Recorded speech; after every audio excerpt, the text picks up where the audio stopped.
Identify the inverse of the conditional statement. So if I am hungry, then I look for something to eat. So I'm going to identify the hypothesis. So after the word if is my hypothesis, so I'll represent it with P. After the word then is my conclusion. That'll be represented by Q.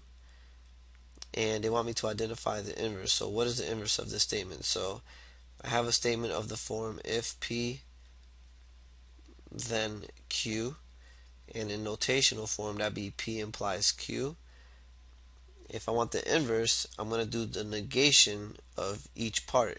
So the negation of P, I would represent it as not P, and the negation of Q would be not Q. So my new conditional statement would be if not P, then not Q.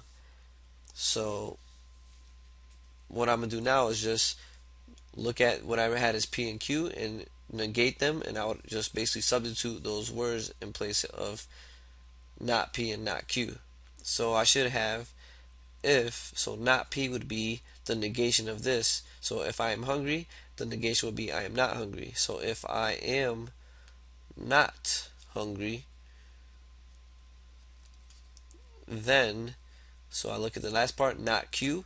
So not Q would be the negation of this part. So then I look for something to eat would become I did not look for something to eat. So then I did not look for something to eat. So the inverse of a conditional statement of this form would be the negation of each one. Notice we do not switch the hypothesis with the conclusion. They'll stay in the same order. We just do the negation, which means to, make it the opposite of what you were originally given. So if I'm hungry became if I'm not hungry, and then I look for something to eat became I did not look for something to eat. So that would be how you write the inverse of a conditional statement.